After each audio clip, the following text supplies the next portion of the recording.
Updates at pinakahuling mga usapin sa mundo ng palakasan. Atin ang pakinggan dito sa Ang Pilipinas Ngayon.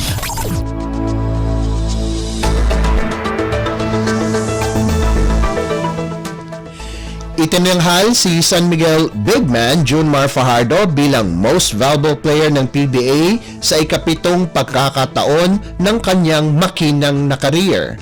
Ito na ang pinakamaraming individual award sa kasaysayan ng PBA.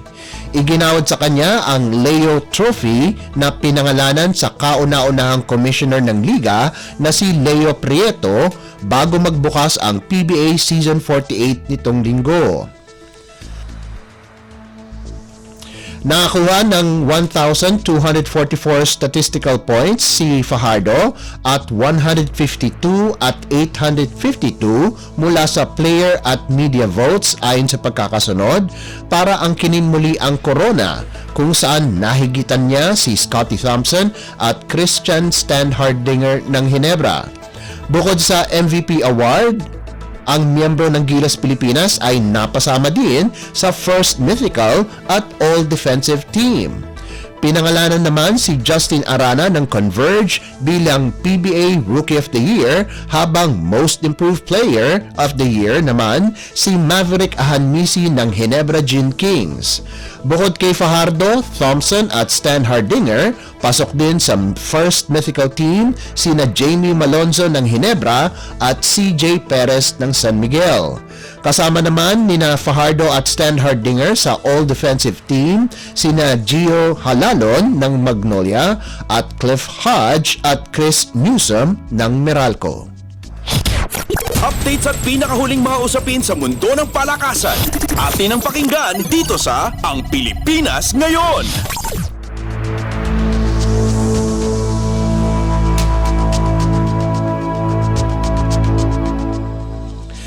Maganda ang naging panimula ng Magnolia Chicken Templados kung saan tinalo nila ang TNT Tropang Giga 110-102 o 102 sa pagbubukas ng PBA Commissioner's Cup nitong linggo na ginanap sa Smart Araneta Coliseum.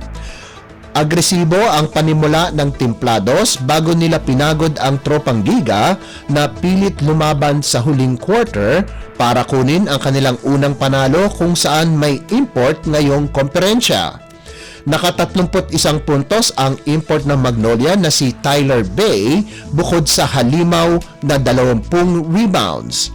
Nagdagdag naman si Mark Baroka ng 19 na puntos habang hindi nagpahuli si Paul Lee na kumuna ng 17 puntos. Nasayang naman ang nagawang 37 puntos ni import Quincy Miller ng TNT na nakakuha din ng 28 puntos kay Calvin Oftana. Updates at pinakahuling mga usapin sa mundo ng palakasan. Atin ang pakinggan dito sa Ang Pilipinas Ngayon.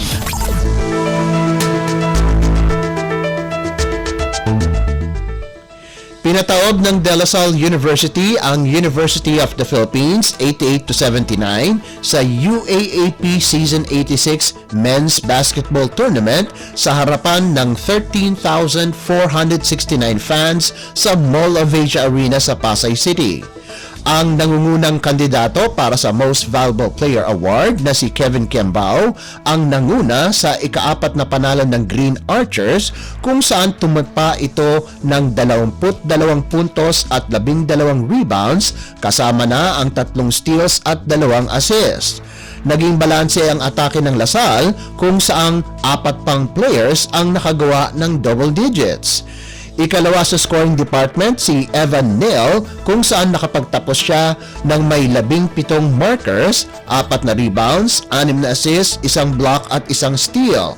Si Mike Phillips na may double-double sa nalikom nitong 15 puntos at 12 rebounds habang sina Jonel Policarpio at Francis Escandor ay kapwa nakagawa ng 11 puntos bawat isa.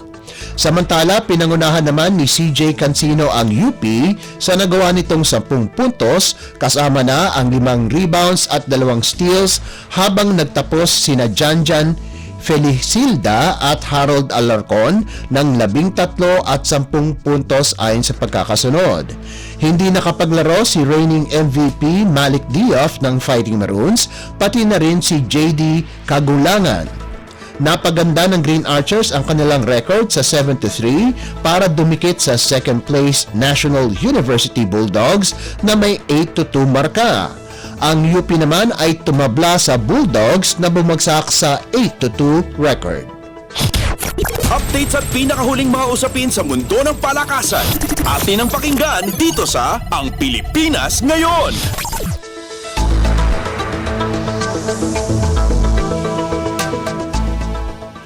At yan ang pinakahuling balita sa larangan ng palakasan. Para sa Radyo Pilipinas World Service, ito po si Leo Magpayo. Magandang araw. Updates at pinakahuling mga usapin sa mundo ng palakasan. Atin ang pakinggan dito sa Ang Pilipinas Ngayon.